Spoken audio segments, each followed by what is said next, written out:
So we're going to call the Board of Aldermen regular meeting for North Topsail Beach to order. Tonight is Thursday, February 4th, and we're going to start with the invocation. So if we could stand. So we're going to call the Board of Aldermen regular meeting for North Topsail Beach. Your twins talk. Tonight is Thursday, February 4th.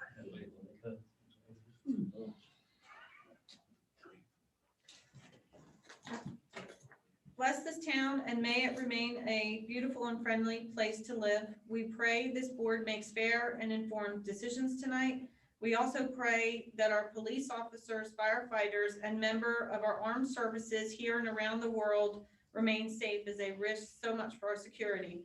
We also pray that our town be spared the ravages of hurricanes and other natural disasters, and that everybody associated with this town remains safe and secure. Amen. Amen. All right.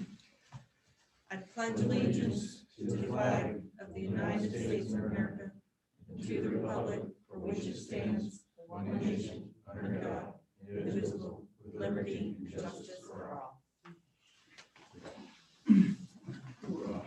Okay, the next item is the approval of the agenda. The one item I don't believe that we're going to hear tonight would be under public presentations and hearings, which would be hearing case SD 2002. So can I have a motion to remove that from the agenda? So moved. I second. All in favor? Aye. Are there any other changes or requested changes to the agenda?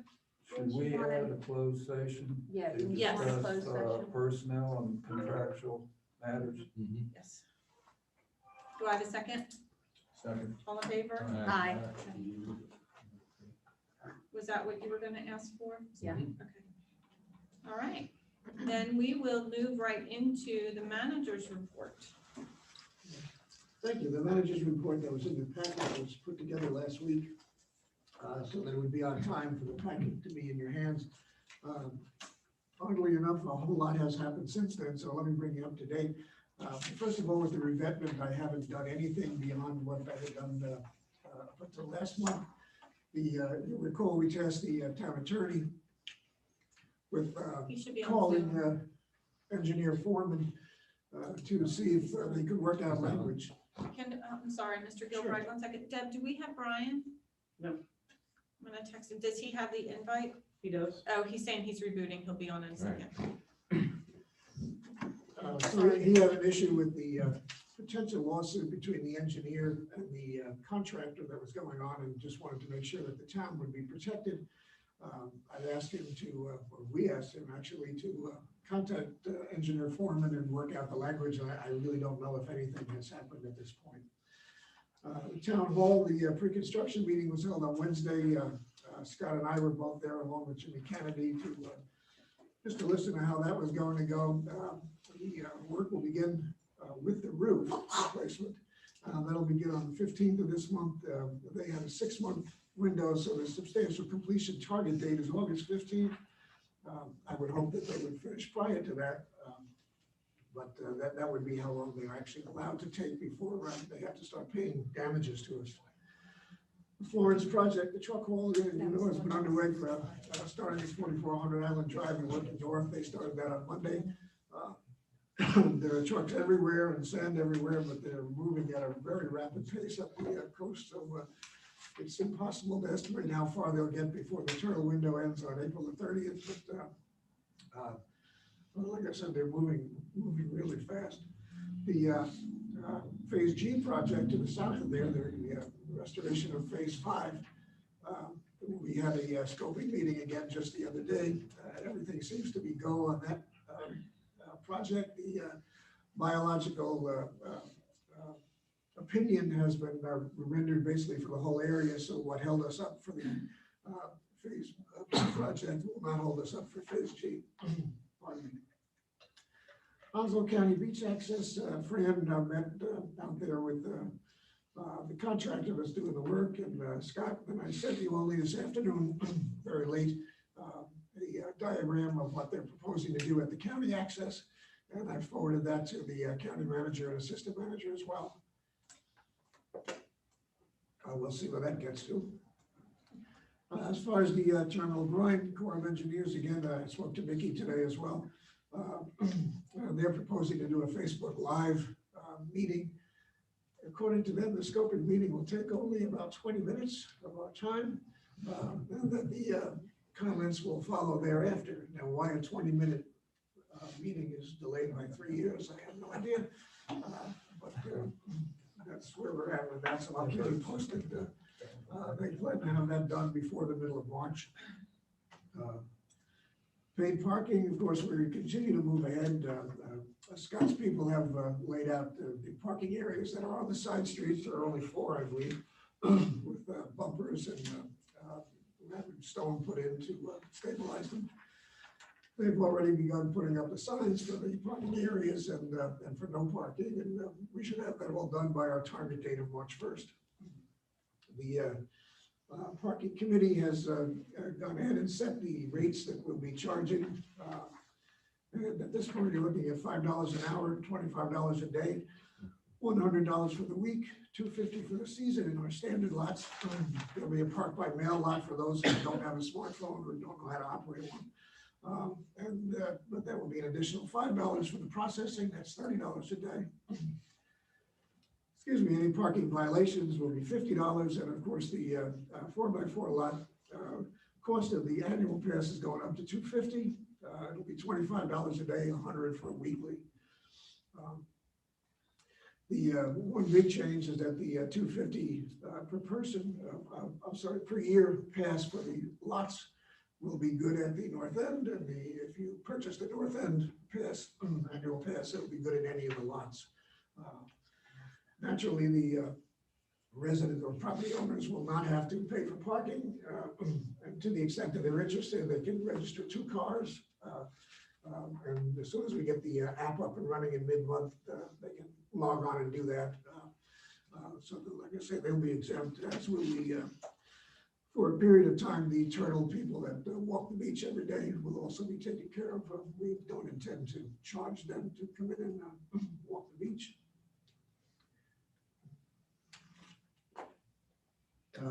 Caitlin and I started budget meetings with the various department managers this week.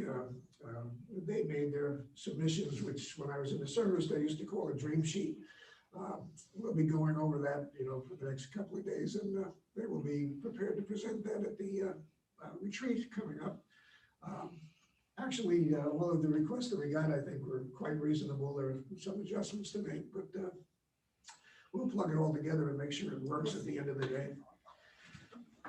Capital grant, I submitted a capital grant request to Untitled County for $28,488 to replace the town hall ID sign as you come into town with a not only an ID, but the electronic message board that will help us alert visitors and residents to anything that's going on, anything from an approaching storm or an evacuation order to rip currents, parking issues, anything. We've also, thanks to Fran Way, applied for the sediment grant that he referred to at the last meeting. That's $14,400 to analyze the offshore sand down in the Barrow areas, I believe. And we got that in at the very last minute. And I was glad that he was kind enough to help with that. The Sledgehammer Beach Run, just to give you an alert, that'll be happening on Saturday. That's the Jacksonville Onslow Sports Commission. They do a 5K, 10K, and a half marathon up the beach, starting at the southern Onslow County lot. And starts at 8 o'clock in the morning. I can't imagine that it will take all that long, but if you see a crowd or anything going on, that's what it is. And last but not least, Deb, and I have to give her intense thanks for she's revising the Unified Development Ordinance 160D. We are required to adopt those changes at the end or by the end of June. It is a monumental task, and I doubt that very many planning people could do it. And so far, it looks terrific, but what a lot of work. Last, we're scheduling the board retreat based on the doodle for February 23rd and 24th from 8 a.m. to 4 here at the library, if that works. So we're going to notice out to everyone. We just finalized that today. And that's all I have for now. Okay, what are the dates again, Dave? It's on the February bottom. 23rd and 24th. The 23rd and 24th, and for those of you who haven't been to them before, we typically plan 2 days in case we need 2 days. Okay. So depends how long chief talks. And I apologize, one of my last side effects is the loss of my voice, so. I appreciate that. Do we have, I'm gonna go around the room and just ask if anybody has any questions. Mayor Pro Tem, do you have any questions? I do.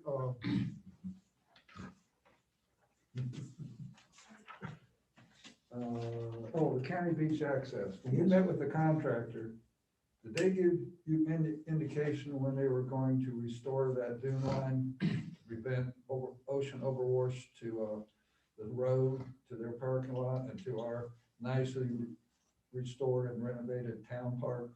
They did not give me any specific dates, and I don't think they would. Basically, the county, while they're interested in having us help them with it, wanted to review what we were going to do before giving us permission to go ahead and do it. My guess is that they would do it when they get up. I don't know, Scott was with them when they get there in the normal progression of things. So our truck haul that's going on right now will actually go across that area then? Yes, sir. Not under the building, it says. Except for under the building. Yeah, well, that building's in the building. Part of what they were proposing was to leave a pile of sand there so that the sand could be put under the building manually, basically. Okay. Okay, you good? That's it. They may want to do something soon because I saw tire tracks going through there. It was the, Oh, Yeah. was you guys? Okay. Well, then I approve. Clean up your mess. Alderman Leonard, do you have any questions? No, Okay. good job, Dave, thank you. Alderman Grant? No, they've already, just to tell you, they've already marked, we were out walking this afternoon, they've already marked the beach for the run. As we Okay. looked at those signs, we had no idea what they were. We thought that was for the rest of our beach project until we realized it said 8 miles on it, so we're gonna just do it. Alderman Meyer, you good? I'm good. Okay. Then we're gonna go ahead and move on to open forum. Did we have anybody submit anything? No. No? Okay. Just as a rule of order on it real quick, Mayor. The note that we sent out today said you had to have your comments in by noon. The note went out at 5 o'clock, so we need to make sure that we let people know. I think people would know to do this. I think it was just a form letter that we sent out with that thing, but we might want to make sure that we let them know before.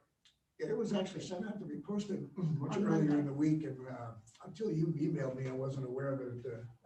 It hit this afternoon, so I'll look into it tomorrow. You know who let me know, so. Public presentations and hearings. So we're going to move on to Mr. Fran Way for our coastal engineer update. Fran, can you hear us? Yes. Okay. So I don't have my presentation in front of me, but basically, Deb, can you maybe get that up?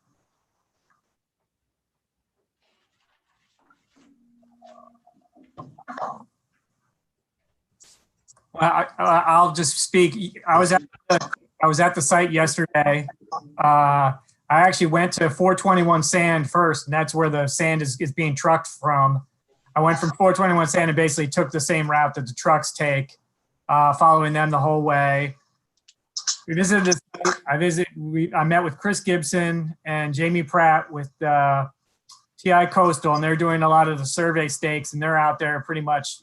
Jamie Pratt and some of the younger guys are out there almost every day working with the contractor. That's good. And then you can go to the next page, Deb. So the truck haul is basically the first major parking lot as soon as you get onto New River Inlet Road. That's where the truck hauling is going in and out. And that's where they're accessing the beach. Currently they're trucking south and meeting up with where the project ended last year.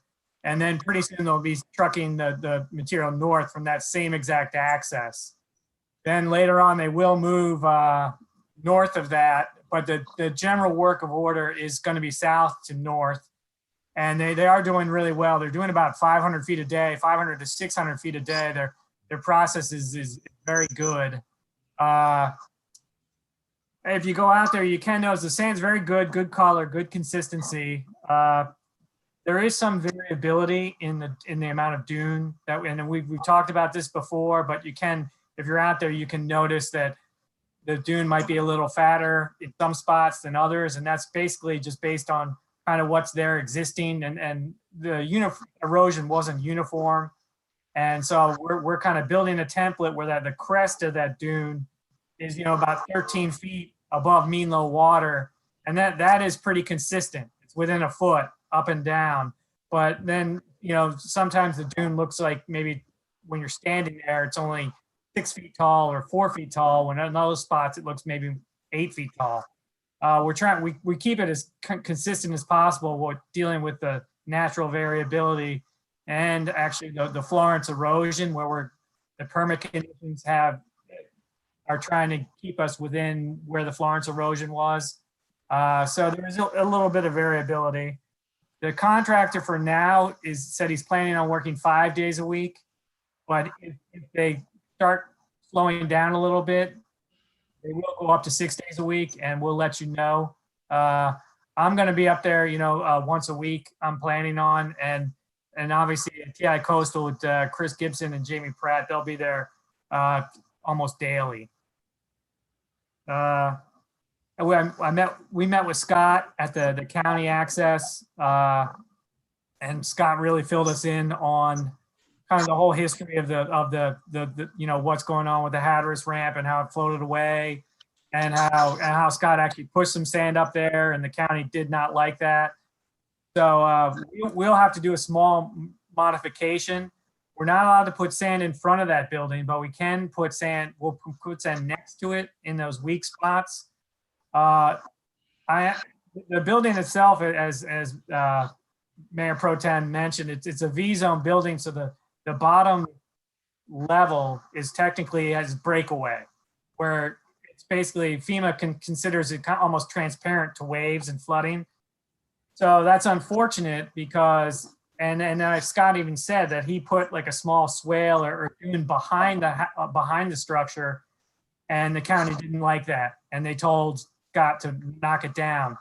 But basically, there's still going to be a weak spot there right underneath that structure, because that has to basically, since it's V-zone, that bottom layer has to be transparent to waves.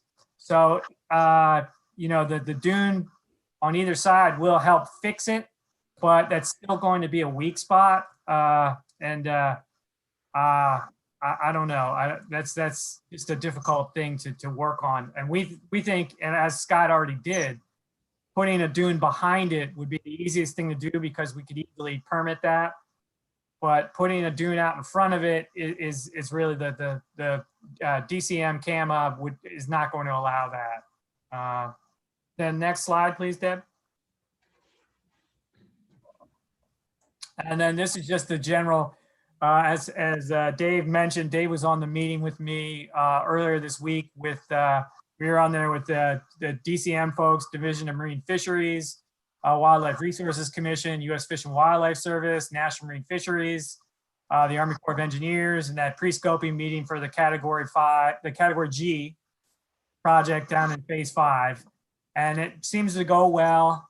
There's some new sediment criteria that we have to deal with, and that actually relates to that $14,400 grant that Dave also mentioned. So the new sediment criteria, state sediment criteria, should be official in about April. And actually that can help us in some things, but hurt us in others. So we're continuing with the Category G permit application, still aiming to get it done about a year from now. And then, can you go to the next slide, Deb? So we just talked about the dune truck haul, and that will be for the next 3 months. We went up and saw the core New River Inlet AIWW dredging. we weren't impressed. It was Chris Gibson, Jamie and I went up there. We usually the first of all, the pipeline is not really quite, the pipeline should open up about 15, a minimum of 1,500 feet away from the inlet. And it didn't seem to be quite there, especially even looking at the core drawings. I emailed Dave earlier today saying that maybe you can complain, maybe the other dredgers who've done that project are a lot more active in managing the sand as soon as it gets onto the beach. Bulldozers are there all the time, consistently moving material around and trying to shape a beach. It really didn't look like they were shaping a beach at all up there. We were pretty unimpressed with it, and they're not going to get very far down the beach if they continue that. We believe, and I think, but the only thing is, it's the core project. So really, the town can only really complain to the Corps, and the Corps has to get with Goodloe and really try to get their game together. And then, as Dave mentioned, the discussions with Mickey about the Facebook Live presentation, and Dave filled you in on the other things as well. So that's kind of my presentation. And I do have one question. Fran, could you explain to me about the Hatteras ramp?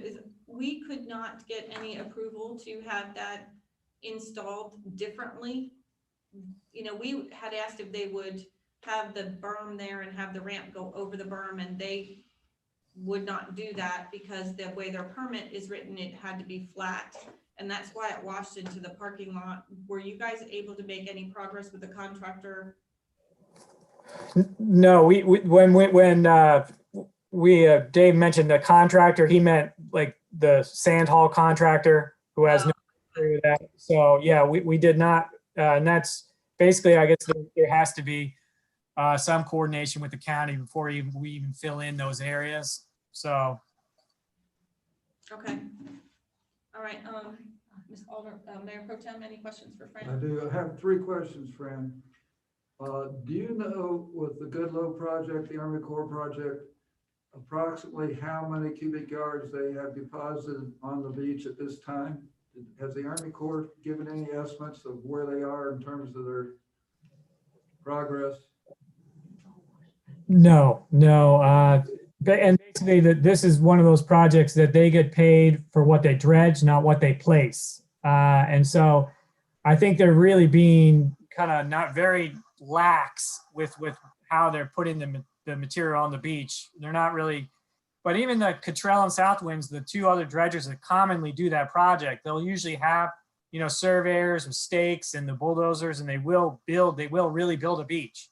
Yeah. And when we were there today, there was no beach building. There was just a pipe just kind of with, the water just kind of on the beach a little bit and is running straight back out into the water. Yeah. Well, one of the problems they've always had during any dredge projects there is to get the pipe around what I call the corner from the inlet transition to the beach. Yep. And the sandbags are in the way. So they always have to start back further in the inlet than the original plan, of course. And so that's why they're not able to come very far, down the beach, apparently, if what I'm understanding you saying is correct, because what we were told in the beginning, they haven't even got the pipe to where the beginning of the project was supposed to start, let alone Right. all the sand they put on the beach so far. So but I have 2 other questions. One, and they relate to the Florence Truck Hall. Is Jamie doing daily sand cores and sampling salt content? Yes. Okay, good.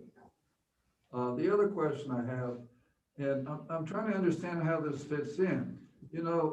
Several years ago, Senator Harry Brown was instrumental in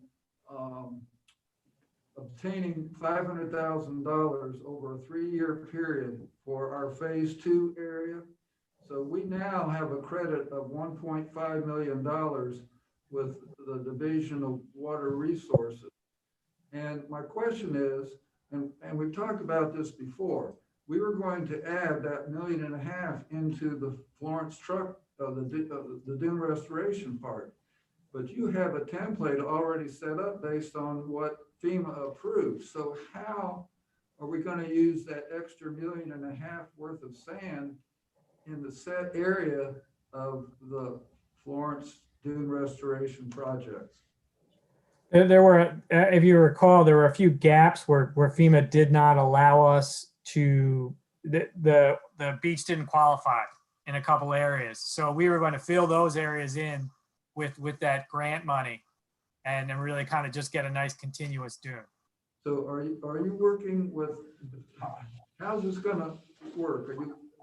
Is the town responsible for getting the grant to come to the town so we can reimburse the contractor, or are you handling that? How's that $1.5 million? Yeah, I'm not handling that. I guess I can coordinate and help support the town, but all the grant stuff will go directly through the town from the state.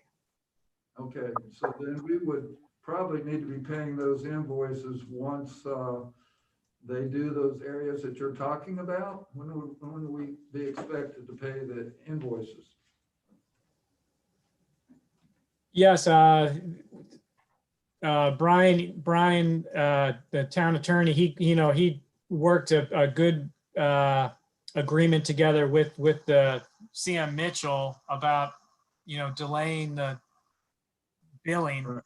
But obviously, yes, is when we get the bill, for FEMA, it's a mitigation, it's a reimbursal. Right, understand. For the state grants, I'm not sure. I usually their reimbursement as well. I'm not sure. Probably so, but so the town needs to work through that process with Kevin Hart in the Division of Water Resources. Yes. Okay. This is all the questions I have.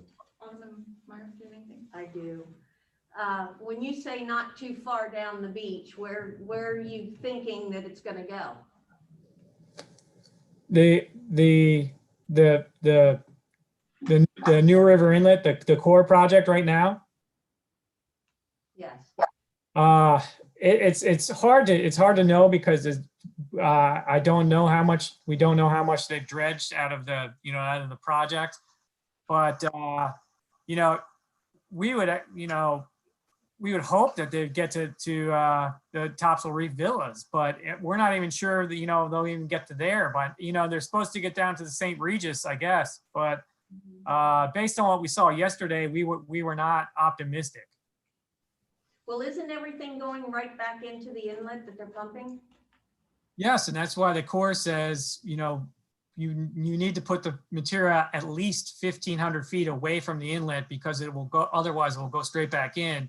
And as Mayor Pro Tem Benson mentioned, that they say, well, the sandbags are messing us up, and they complain about the sandbags and no high beach, no dry beach. And so they say, well, we're not going to do that. So it's just one of those, it's just a back and forth between, the contractor and the person, the Corps who's issuing the contract. Mhm. Well, seems useless. Also, the truck haul, does it come up to phase 1? Or is phase 1 supposedly taken care of with this sand pump? The truck haul is planned to stop at the south end of Topsail Reef Villas. So, but we did get a late start. The truck haul is about a little over 5 miles. We're thinking we can probably do about 4 miles. That area does need some sand.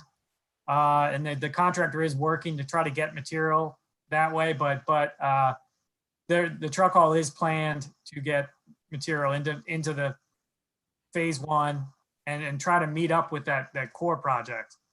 But we'll have to. Otherwise, we're gonna have a big gap of beach that doesn't have any beach. Well, I guess though, but Fran, along those lines, if the truck project is putting sand on the dunes, there is no dune where those sandbags are. And we're not able, my understanding we're not able to put sand on the sandbags. Yes, you are correct. And so we are actually hoping that when the the Goodloe contractors came in and built a real beach, then we could come in on top of that and and there would be a spot for a dune in front of the bags that we could do that. It was, out of the intertidal area above mean high water. But that doesn't, and we're keeping our fingers crossed that happens, but there's a chance that won't happen. Okay. Alderman Grant, do you have any questions? Nope. Alderman Lemon? Okay, so clearly Goodloe isn't cutting the mustard, correct? They're not doing what we want them to do. And they're pushing the sand back out into the inlet instead of across the bags and onto the beach, right? Correct. Okay, so who needs to talk to whom to get this fixed before all the sand is out in the inlet and they're gone? And the inlet doesn't work either. So no, I'm trying to figure out who needs to talk to whom. Does the town need to talk to the Army Corps of Engineers? Yes. Talk to somebody? Does our attorney need to talk to somebody? But who needs to get this fixed now? The town needs to talk with the Army Corps of Engineers. The Corps considers the town their client. Okay, so you have a point of contact with the Corps of Engineers for us that they can get on the phone tomorrow morning? Yes. And Okay. it does sound like, Fran, when you were speaking, that you've even had conversations with the Corps and they've talked to the contractor as well too. So it doesn't sound like this will be the first time they've heard that we've had an issue. Correct. I think obviously this project was supposed to happen last year, but they were so slow with the other projects, and then we heard things where they sank a dredge at another project, and they've been, there are other core districts along the Gulf and in other areas to the south that don't even hire the Goodloe anymore. So yeah, there's a history with this. Well, here's my concern. Here's my concern for this town and for our beach, is that while they're pumping the sand out into the river or out into the inlet, they're doing what they're here to do, which is to clear the waterway and clear the crossroads. And once they get the waterway cleared and the crossroads cleared, they're out of here. And whether we've got sand on the beach or they've repositioned that sand on and build a spit with it, or wherever it goes, as long as it's out of the waterway and out of the crossroads, they've done their job and they're out of here. Okay, and so every day that we wait is more sand that could be going on a beach that's not going on a beach. Because again, the placement of sand on our beach was a secondary role of this project. This project is a navigation project. Right. We're just getting the sand as a byproduct of that project. And so we've got to get this fixed now. Okay. That's my point. And I will talk with Dave, and I think Dave I'll get with Dave to make sure that we're contacting the right people.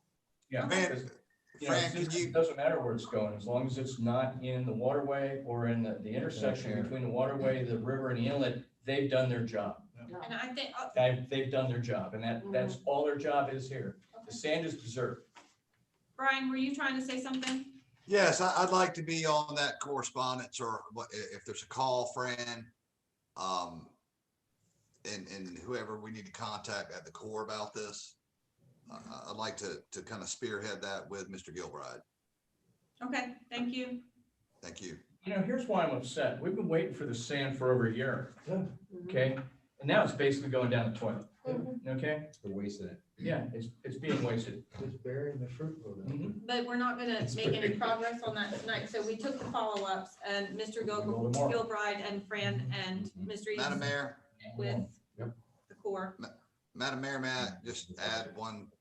I I'm not can't, trying to, Deb, can you turn Brian's volume up, or Brian, can you turn your volume up? I think I just have to get closer, but my volume, according to this, is 100%. To Alderman Leonard's point, we had to move Mountain's stat to get easements to place that sand. It's disappointing, and that was a Corps dictate. it's very disappointing that to hear this. And I, again, Fran, if you would just keep me in the loop and that's all I have to say. I'm not trying to get us off track here, but if they didn't need the easements to place the sand where they said they were going to place it, they certainly put the town through great expense to get those apparently easements that they don't now are useless. So that's all I have, Mayor. Thank you. Okay.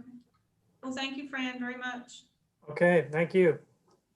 Right, so the next item on the agenda is the presentation of the audit, and we have Mr. Wade Green with us. Can you hear me? So you can? Yes. Oh, thank you, Ms. Mayor. I think you've had a copy of the audit and my little presentation I'll go over. It has been sent to LGC. We're still waiting on them to approve it, but they're working from home, et cetera. So they just been slow. But hopefully the next few days they'll have it checked. That being said, I guess my presentation is it. You have the paper. Oh, here we go. Okay. If you would just flip over to the next page.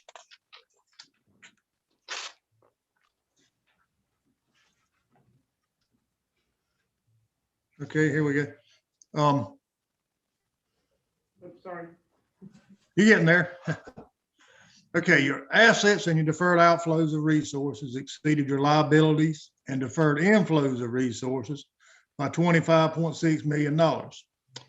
And your total net position increased by $1,360,000. Now, this is the front two statements in your financial. This is on the full accrual basis. This is not really how you keep your books. That's on my next graphs. But I just want you to see this as the full accrual, basically saying the town's worth $25.6 million, if you will. If you would, just flip over to the next graph. Your general fund. Okay, you can see your revenues for the year at 5.276 million. Your expenditures at 4.986 for revenues over expenditures, 290,639. It's been kind of, you could say, consistent the past 4 years, but as you can see, your revenues and expenditures have been going up. Any questions on particularly on this graph? No, sir. Okay, if not, flip over to the next one. Your fund balance available, cash in bank after you pay all your bills. You'll see at year end, 3.458 million. You were at almost 3 million last year. So you're up about 500,000 from last year. Like I say, it's been going up. If you would take this it's 3.458 and divide it by the expenditures, you get the next graph. This is the one LGC loves to look at, the percentage. You're at 69.37%. So you basically got 8 months worth of cash on hand at year end. This is one they probably want to be somewhere in that neighborhood. A lot of people say 8% 1 month or 25%, but normally a town like North Topsail, they probably want it 60 to 70%. So that's probably on par with what LGC would want. Any questions on this one? If No. not, flip over to the next one. Your Beach Nourishment Fund. 2020 is not here because this fund was closed and put with your Shoreline Protection Fund. So for the year, it really had nothing. It just closed and out to the other fund. You'll flip over to the next graph. That you're showing your fund balance available is zero at year end. It has nothing. You'll flip over to the next one.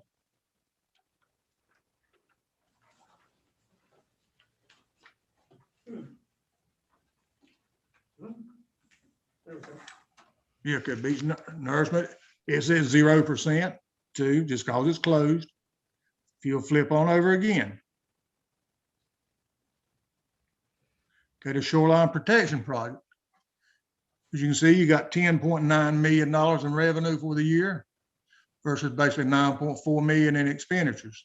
for revenues over expenditures for $1,537,000. I can say this is a good increase, but your grant money is in there, et cetera, is why it is. Any questions on this particular one? If not, flip over to the next chart. Your fund balance available. You've got over $8.5 million worth of cash in the bank after you pay your bills in this one versus a little over $4 million last year. I have a question. Go ahead. The question is, we have what we call in-house a USDA sinking fund, which requires us to have $4.5 million on hand for the USDA loan that we have. So is this 8.5 million, is that 4.5 million part of this 8.5? Yes, it is. That's total cash. That was the question I was gonna ask, but it's misleading. Because that's not funds available. We have it, we can't spend it. Right. That's what Mike was saying. Yes. Okay, thank you. Okay. But as you can see, your percentage, you're at 90.76%. So you basically got what, 10, 11 months worth of cash on hand at year end. Like I say, it's been going down a little bit, but basically because your expenditures were so much this past year versus prior years. The next graph. Before you leave that one, could I ask you a question? Go ahead.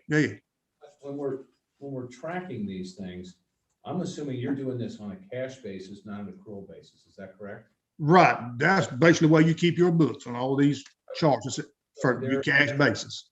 Right. There's going to be, I believe, a mismatch then in terms of money coming in and money going out on these funds. For example, on the fund that Mike had talked about before on reimbursement by FEMA, we're going to have a bunch of cash go out. All right. And the cash reimbursement may not come into a different period. So you may have a mismatch in something like that. So I understand you have to account for it this way, but it's something I think internally we need to keep track of so that we're not, when I look at something and it tells me, back to Mike's point, we've got $8.5 million in cash, you go, wow, but you don't really have $8.5 million in cash because you got money that's restricted. You're going to have money that we have to pay out for this truck haul and everything else. And it just, I think we need to be aware that when we're putting out financial statements, it doesn't necessarily represent over a longer period of time what cash is going to look like. Right. I just want to make a point because I think, you know, and it's just a follow up on Mike's point about the $8.5 million. Well, let me say, normally we try to keep our grants matching, accruing expenses and accruing revenue in these. But normally with FEMA, they kind of want to report the revenues when you get it, period. Don't accrue nothing on FEMA. So that kind of says you're correct in what you just said. So. And that's the point that I was trying to make is that when you've got reimbursements, unless you don't have a year that you're tracking this stuff on, because your account on a cash basis is looking at a fiscal year. So it's a finite time period versus looking at something over a period of 5 years, we would see those balances. So, all right, I'm done. Okay. Any more? If not, the next graph. This is just you just find like you say, your total cash at year end, cash in bank, 12.2 million, where you had a little over 9.2 million last year. Next graph. There's our USDA loan, right there. Boom. And you can see your long-term debt at 16.4 million versus 16.7 million last year. Now that includes your elders and accrued vacation, et cetera, but still your debt has went down, what, 300,000 from last year. It's steadily been going that way. Next graph. You know, we're paying like $900,000 a year principal and interest. That's not just USDA, he said. Okay. Correct, sir. That's not just our USDA loan. I think you said that was vacation and some other items. Yeah, you got your vacation, your net pension liability, and your law enforcement total pension liability. Spills off. Oh, those guys. Yeah, I mean, that's your obligation, you about what, 15 million of debt. The rest of it is various other things other than debt. Thank you, that helped. Okay, The next graph, will just showing your tax levy for the year at 3.880 versus 3.3 last year. So you got a $500,000 increase from last year. The next graph, your collection rate total, you'll see at 99.18. You're right there with the state wide average. Actually, you're a little more, but that's a good collection rate. I'm from Columbus County down here, and we're at 93, 94. Every town, county, kind of. So you're well above us. So 99 is a great rate. The next graph. That was kind of it. That's kind of hit all the high spots. Like I say, LGC likes those percentage points. That's kind of their big thing. So, but all you in great shape. thank you so much, sir. Do we have any questions from the board? Just one quick one. I'm assuming that you did not see any irregularities or anything that you needed to call to the attention of the board. Is that correct? Correct. Everything looked good that I've seen. Anyway, Well, thank you so much, sir. I appreciate your time tonight. thank you. Okay. Mayor, I have one comment. Could I make one, please? I'm sorry, I forgot you were out there. You're quiet. How are you? Mayor, the comments that were made earlier about looking at the revenues of the beach fund, the Now One Fund, and how all of that interprets into normal operating revenues and expenditures, how we take out the various FEMA inflows and outflows, is all of what we're going to be working with the town staff on, because we're going to modify our financial model, which will show the progression of normal revenues and expenditures and how we intend to early pay off the USDA loan. So once we have now that we have the audit and we can dissect further from the numbers from the auditor, then we will complete our model and can show that to council, and we'll use that also as a handout to the local government commission when we ultimately go talk to them. So I think once you see our model, you will see the beach funds operation X, all the inflows and outflows from FEMA and other grant programs, which are really not normal operating revenues and expenditures. They're all capital related. Okay, thank you. Any questions for Mr. Carter? No. All right, well, thank you. I think we can move on from the audit. Okay, well, thank you. The next item is the consent agenda. Do we have a motion to approve the consent agenda? Second? Second. All in favor? Aye. New business is Alderman Leonard for the town park. And thank you, Mayor. As we're all aware, we have a board member who is not with us this evening, physically with us. He's with us in spirit. Though Richard Peters has been a productive and dedicated member of this town for many, many years. He's served this town since 2004, initially beginning as a member of the Board of Adjustments. He was elected to the Board of Aldermen first time in 2005. He's consistently served the town since that time, either as a board member or as a member of the Planning Board and Board of Adjustments. It's worth noting that he served during a period of extreme turbulence within our town. We were a polarized board for a number of years, and the town endured some dark days. Richard Peters, along with Dan Tooman, were the two members of the Board of Aldermen who worked tirelessly to keep the ship afloat and on a steady course. Because of that, I'd like to read this resolution aloud and into the record, honoring Alderman Richard Peters. Whereas the town of North Topsail Beach Aldermen wish to acknowledge and express its sincerest appreciation and gratitude for the many years of devoted service generously provided by Richard C. Peters. And whereas Richard C. Peters has served as a member of the Planning Board, Board of Adjustments, and Board of Aldermen from 2004 until present. And whereas Richard Peters has always been supportive of the Board of Aldermen, Town of North Topsail Beach, in their efforts to promote community projects. And whereas his dedicated leadership and expertise has contributed substantially to the betterment of North Topsail Beach and its citizens. And whereas his unwavering dedication and commitment to community service has earned Richard Peters' respect and affection of all of whom he came in contact with. Now, therefore, be it resolved that the Town of North Topsail Beach Board of Aldermen hereby expresses its sincere appreciation and gratitude to Richard C. Peters in commemoration of his leadership and devotion to the Town of North Topsail Beach and the state of North Carolina. Henceforth, the North Topsail Beach Town Park will be known as the Richard Peters Town Park in recognition of his contributions to this community. I don't know, do we need a motion to do that? Or I think we do. I think we need a motion. I move we approve. Yeah, we need a motion. I was waiting for Brian to weigh in. Okay, so we have a motion and we have a second. Are we all in favor? Discussion. Any discussion? Alderman Meyer?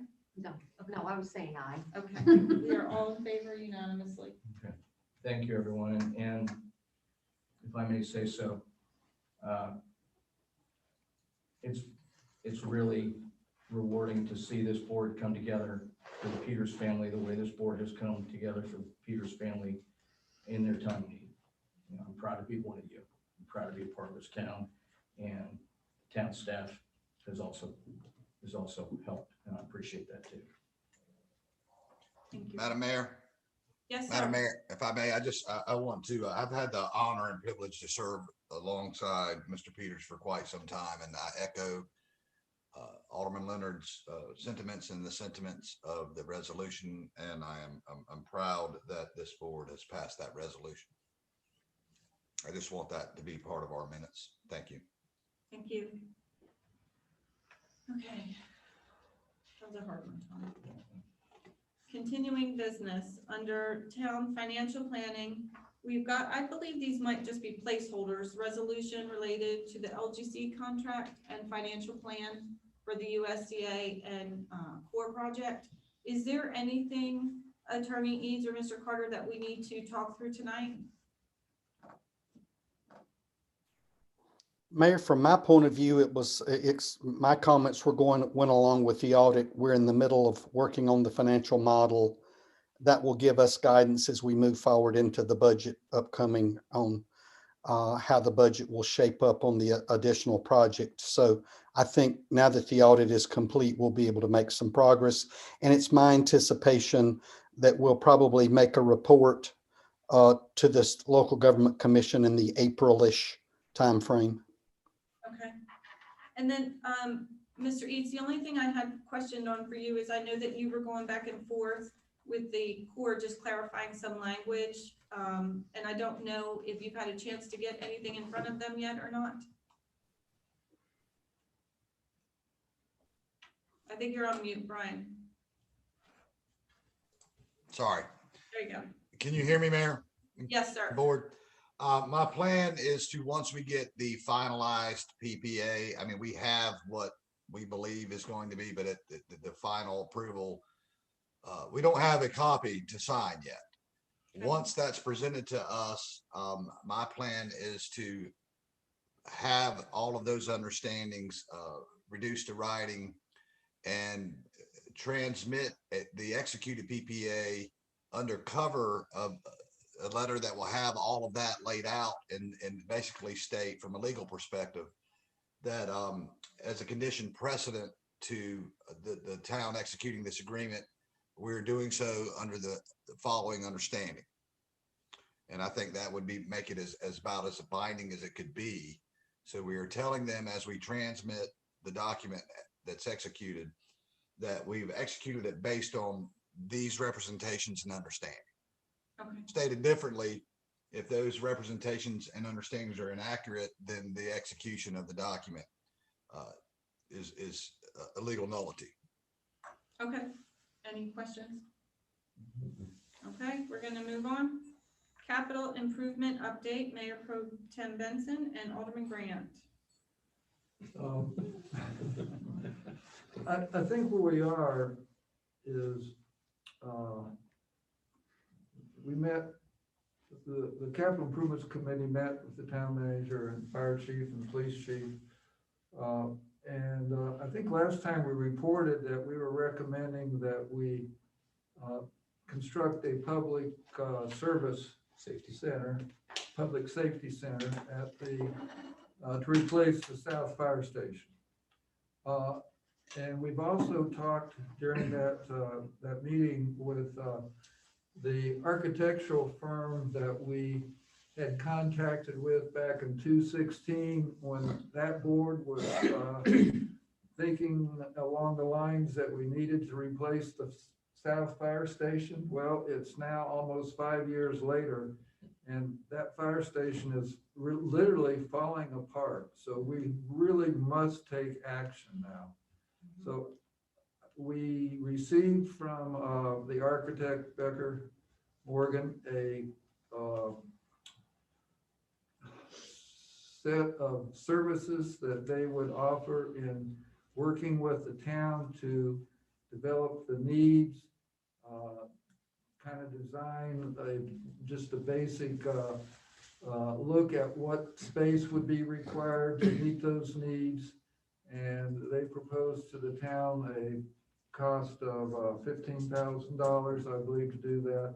I don't know, Manager Gilbride, have you taken any action on that, or do you want the board to? Yeah, actually, I hadn't taken any action. I put the proposal in the board package and was just looking for a go-ahead on it. We obviously did not budget for a feasibility study, so at some point we would have to do a budget amendment, but as long as the board is okay with us going ahead, I'll direct them tomorrow to get started. Do you have any comments on the? No, I think that's fair.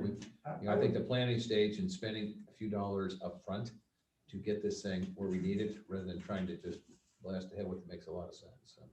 I think would also be a good idea if we had a resolution for the board to support going in the direction of the public safety building, because I don't know that we did that last time or not. I really I can't don't believe remember. that we did. We just had conversation around it, is my recollection. I don't believe we've had a resolution. So I think that we should, if you're agreeing to that, Mayor, we should have I'll make a resolution that, or motion that the board work towards a public safety building, and that we accept this proposal from Becker Morgan to do the initial planning for it. We have a motion, we have a second? Can we have a discussion first? You have the Just- second and then. All right, second, and then because I want to There you make it, I want to amend a little bit of what Mike said, just because There you go. for clarity. You seconded? I You seconded. Yep, discussion. Yeah, I just want to make sure two things. One is, and he's right, to accept the proposal, subject to him the town manager working out the details behind that and making sure that he's okay with the agreement and with the town attorney. I think that goes without saying, but I just want to make sure that Dave knew that he has the authority. If it's, plus or minus, I don't want to have something that says you have to accept it as it is. If you need less than that or you need more than that, so to give you discretion to do that. I totally agree with that, Mayor. Alderman Grant. It needs to be subject to staff, including the town attorney's final negotiations. Okay, do we have a motion? We have a second, we have a clarification? Do we, all in favor? Do we need to repeat that at all, or do you guys have that? You got it? You Sherry's got it. I think we Okay. have it. You're back up, Alderman Leonard, for a Cobra update. Okay, we've had quite a bit of activity since the last meeting regarding Cobra. Specifically, what happened was at the expiration of the last Congress, our Cobra bills that were drafted and developed for us on both Congress side and the Senate side have both basically died. They expired with the expiration of the Congress. I received a call last month from Ray Celeste. He's Congressman Murphy's legislative aide, recommending that we get in touch with the congressman and get to work on redrafting the bill. Effectively, what they were going to do is resubmit the bill that was submitted originally by Congressman Rouser last year. We had a meeting today via telephone with Congressman Murphy and Ray Celeste, the mayor, the manager, and I, and that is on the way. That is underway. The bill has been drafted and is working its way through the process to be reintroduced. Congressman Murphy will introduce it, and Congressman Rouser will be a co-sponsor. At the same time, we talked with the folks that are our legislative folk, or our lobbyists up in Washington through Top Island Shoreline Protection Commission. Spoke to them last week regarding getting the companion bill up through the Senate side. That was also discussed somewhat limited today with the congressman and with his assistant, and we're working on that. Both Congressman Murphy's staff and our folks through TISPC are both working with the staffs on Senators Tillis and Burr's staffs to get their companion bill going too. And to that end, I'll be making a couple of phone calls on it tomorrow. Interestingly enough, one of Senator Burr's legislative assistants used to be Congressman Jones's legislative assistant. So it's not like we're having to start stumbling around in the dark. So that's where we are with COBRA. We were told today, and it's the third time I've heard it since the beginning of the new year, that with the new balance of power in the White House and in both chambers, that this is going to be more of an uphill battle than it has been in the past. So yeah, we just need to tighten up our pack straps and lean into this thing and keep working on it. And I've been working on this since, I don't know, the last 3 or 4 years this time around, and I'll keep ownership of it, and hopefully at some point in time we'll be able to actually really drive up to Washington and sit down across the table with somebody in a conference room and hopefully get something more done than we're getting done now. But that's where we are, and I just want to give everyone an update because everything did expire with the last with the last session. Yeah, and I do feel, Tom, I appreciate all that you're doing to try and get this moving forward. I feel that you're, as you mentioned, you're starting over almost again. Luckily, you have contact and you know some of the players that you're working with. But it is an uphill battle, and Yep. I want people to understand how hard you're working to try and get that. We'll see what we can do. Yeah, I appreciate your efforts, Alderman. And I'm just wondering, once we get Representative Murphy's bill far enough along, will that help smooth the way over on the Senate side? I don't necessarily know. I think the idea, I know last session, they were trying to just make them both track simultaneously. Yeah. I don't think we're gonna have a problem with our senators, because one of them, they co-sponsored, the two of them, one sponsored, the other co-sponsored the bill last time. Yeah. I think the real challenge is gonna be, once getting them to committee. That's really gonna be the challenge. And to that end, and I'd like for you and I to have a sidebar at some point about our bond. Because that was mentioned today in conference call with Congressman. Yeah. And we know how that is. Yes. And it really doesn't, we don't need to go into it here. They are a very powerful lobby.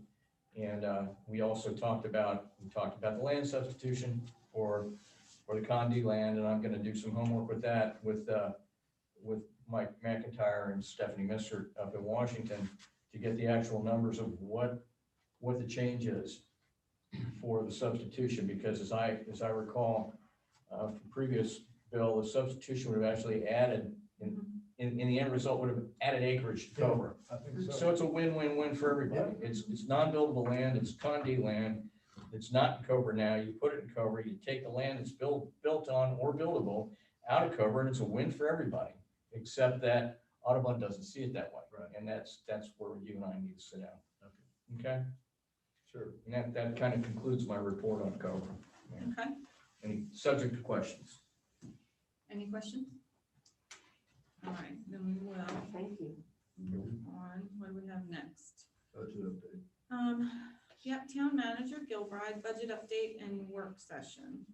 Well, again, as I mentioned during the manager's reports, the department managers brought in their budgets or proposed budgets, all of which were reasonable.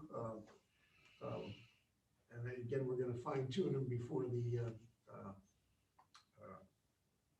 retreat meeting, before they're presented to the council. For the benefit of the managers, I really don't mind if people argue with me or disagree, and certainly I'll be glad to argue and disagree with them, but we will come in with a pretty decent budget, I think, and I believe you'll be pleased with it. I would just say that if there's anything that individual council, board members want us to take a look at or consider, please just let me know as soon as you can, and before Caitlin and I try to put the whole thing together. Okay. I think that we've already got some big ticket items with the capital. We have enough on our plate. Yeah, the capital thing. Okay. And then the town hall update, you had given Doran your Manager's report. report. Do you have anything else you wanted to talk about? No, I don't think so. I just can't wait till we get started. I know, I'm tired of people asking if we're ever gonna do the building. And I'm glad they're gonna do the roof first, because that'll be, obvious that something's going on over there. We're ready to take So the time nice inside. too. Okay, attorney's report. Mr. Eads, are you out there? Yeah, yes, I think Mr. Gilbride emailed everyone the deadlines to get local bills in. Mhm. I have been working with a few senators, or a senator, I should say, on some of the local bills we're looking at.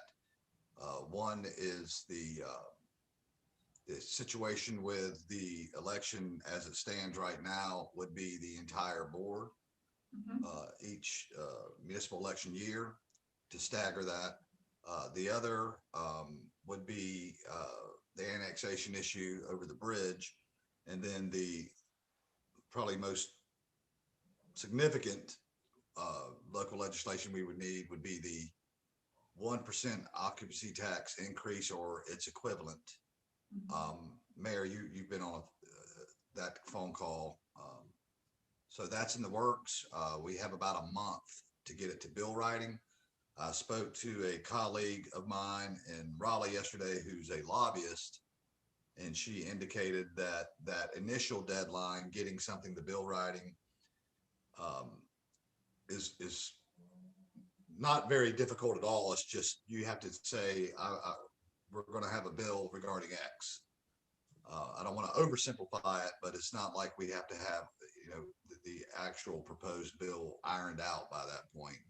So essentially, we have about 6 weeks to have our requested local legislation to Raleigh. And I would say we probably have about 4 weeks to get our representatives to sponsor those bills. So some of this we could talk about in closed session because it does involve legal advice and strategy. Other than that, I don't have anything else to report.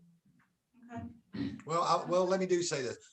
Fran Way and I did, as Fran indicated, I think reach a pretty good amended contract with Mitchell, and you heard Fran's report on that. There was a lot of back and forth on that, but I think what we came up with was fair, which included a longer window for us to pay their invoices. The longer we stretch that window, the closer we get to the FEMA funds being obligated, and the quicker we get reimbursed. We're trying to ride the float, so to speak. So unless you have any questions, that's all I have. I have a question. Go ahead, sir. So Brian, the local legislation is how we pursue the issue of of staggering the election. Is Yes, that correct? yes, So we basically got about a month to get, at least get a placeholder in, correct? yes, good word, placeholder, yes, that's exactly what the lobbyist said, yes. Yeah, I just want to make sure we don't let the sun set on that one. Because- We're not, It'll fix this time. Thank I you. am, it is on the front of the radar, Mr. Leonard. Okay. So, point taken, I mean, that needs to be addressed. And I Okay. think of the three bills we want, that'll be the least contentious, that should sail through. Sure. Okay, and I will say, as you had mentioned, as far as the mayor update, we've been doing a lot of work, myself and also Alderman Leonard and Mayor Pro Tem along with town staff, working on trying to get the occupancy tax moving through the process. Connie did text me today, Brian, because she thought we had a meeting, and she said she's had good conversation with Representative Shepherd, and so have Tom and I. So we do feel that we've got support with them as well as Onslow County to just try and help us move this along. So as you said, we're still, I think, in the early stages, but I think we are definitely making some progress down that path. And Mayor, to that point, I don't know if it made the news, but the county did pass a resolution in support of our efforts, Right, we got it. which I think is a very good sign. I mean, Mhm. it's an uphill battle. No, let's not kid ourselves about that, but the fact that we have the county support, I think, is significant.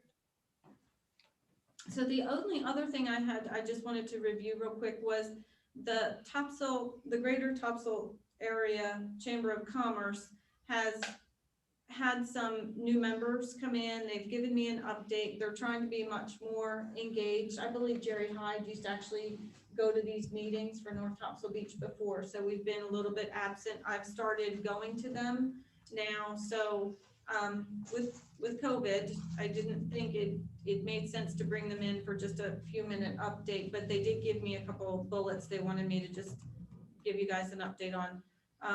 Over the past month, they've established the first Economic Development Committee and have already met with other economic stakeholders within the Greater Topsail area. The addition of 12 new chamber members and 2 new board members, update to the Topsail Island app and chamber website. They're beginning to meet regularly with the towns and try and be included in their monthly meetings as well. Meeting with commercial developer to explore investment to match area needs. Joined a partnership with association executives in North Carolina, and they're partnering with Jeep Week LLC in their first event for 2020 this spring. So, and I've also talked a little bit with some of the other towns, and the one thing we're struggling with is just seeing how this can help North Topsail Beach. I think some of the other beach towns are as well. So, and I think that's what the chamber's struggling with a little bit as well, which is why they're trying to reach out to all of the different towns, become more involved, be a part of the community, offer more benefits to the businesses that are part and pay to be a part of the chamber. So I think it's good to hear what is going on, and then we can just determine what questions or concerns we might have moving forward. But I'll continue to go to their meetings and bring some updates back. Yes. They used to put out a booklet that talked about all the different places. And I'm not sure whether this year's booklet's been sent to print yet or not. Okay, I haven't seen it. But it would be great if we could get in there and have a picture of our app for our parking. Oh, that's a great idea. So, Good idea. and also they do a monthly, or they used to, when, as a business owner, I was a member of the chamber. So they used to have a thing where you could let them know what was going on, and then they would. They are trying to publicize for businesses. So I think we could talk about the great things we have going on in North Topsail Beach, and then service announcements that we might need to make about North Topsail Beach through the chamber, because I know when I go on vacation places, I usually look at the chamber before I go. And I think it would be a great avenue to get that information in there. And the other thing is, if you need help with the chamber, I'd be happy to attend. Oh, perfect. Okay, good. Thank you, Susan. All right, I'll let you know when the next meeting is. Maybe we can both hop on and we can brainstorm a little bit afterwards. Sounds good. Okay, thank you. That is it for me. I think we can go around the room, and I've been going to Mayor Pro Tem next this meeting. Thank you, Mayor. The first thing I'd like to do is to thank Manager Gilbride and each of our town department heads who are here tonight attending the meeting for their diligence and ability, let's say, to manage their budget such that each, as far as I could tell, each department came in under their expected budget. So congratulations to each one of you for being diligent on conserving taxpayers' money. Okay, thank you. The other thing I wanted to comment on, we've already mentioned the Topsail Island Shrine Protection Commission. We had our meeting a week or so ago. Manager Gilbride, Alderman Leonard, I, and Connie Plettle, the citizen rep attended. And one thing that the commission is doing is working on a resiliency grant. And I want to thank Deb Hill for all the work that she did to put the North Topsail Beach part of the resiliency grant together. So we're working as an island to try to develop grant funds to be more resilient when we do projects so that recovery after a storm event is less costly. That's what resilience is sort of all about. So thanks, Deb, for your work on that. I hope that we are successful. There are several grant opportunities, both federal and state level, for resiliency projects. So let's hope our Topsail Island, working together as one island, we will be more attractive to granting agencies for these kinds of funds. And that's my report. Alderman Leonard? Thank you. We've already talked about Cobra. The mayor already mentioned that we met with State Rep Phil Shepard last month to discuss support for the 1% occupancy tax increase. He assured us that we have his support. He also invited the mayor and me at that time to a meeting that was held January 27th in Jacksonville with North Carolina House Speaker Tim Moore. We went to the meeting. We were able to discuss our proposed 1% occupancy tax increase with the House Speaker and the staff that were there. And he has also pledged his support for the increase. And again, thank you for everyone for all of the outpouring of concern and assistance for the Peters family in their time of need. And that concludes my report. Thank you. Alderman Graham? Just very briefly, first, I wanted to thank Tom for doing the stuff for Dick and his family, and coordinating a lot of that stuff, and the outpouring for him and his family is kind of overwhelming. Thanking the staff for the stuff and the getting things done. We're moving forward on a lot of things, from parking to the beach projects and stuff. We're starting to see things come together. And like I said, looking forward to the planning meetings so we can go over some of the financing options that we have as well. And also, just real quick, I've had several of our constituents email me with good questions to respond back to about the project and about the town's business and things like that. And I think that Dave's reports have gone a long way towards educating people on the issues, and I think they're very well written. So thank you, Dave. That's it. Well, I just wanted to say also about Mr. Peters. My husband and I had the pleasure of going over and visiting with Dick and Rose, actually the day after he got home from the hospital. And he was in there reading a book. I mean, totally together. He's right on top of his game mentally, that's for sure. And it was really a pleasure. And the fact, he really appreciates the fact that the board is at his side, basically. And the other thing was that I wanted to say, and it goes with the dredge. I went up there today. I didn't talk to anybody, but they're at the last house of the beach club. They haven't even gotten out of the beach club? No, well, there's that peach house that's right there at the end. That's where they had mounds of sand in front of there. That's as far as they've gotten. So, yeah, I took my granddaughter and we walked up there, but we didn't walk all the way because I didn't know where the danger was with her with me and everything. But I took a picture and there's like 15 structures between there and building 1 at Topsail Reef. So it's a long way to go. Anyway, we're gonna need something. Okay, and do we need a motion then to go into closed session? Some of, Second. Okay, all in favor? Well, Mayor, if I may, the motion's based on the closed session statute. And I think it's A3 or A4, or subsection A4, to preserve the attorney-client privilege. Yes, sir, thank Right. you. What he said. so. Deb, would you be more comfortable with us calling Brian? Or, No, I can.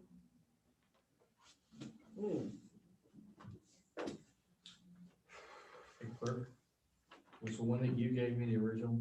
Is that the one, or do you have the original? Okay, she has the original to sign. Okay. okay, I Okay. signed. She's gonna leave it with us and we'll pass it around and sign it during closed session.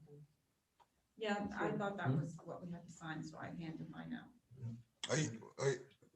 Alderman Leonard, what are you referring to? A A resolution? resolution. Yeah, Okay. yeah, the resolution that I read aloud. Okay. I don't want the minutes or this recording to be confused. We're not taking any action on that. That action's already been taken. We're just going to sign it in closed session.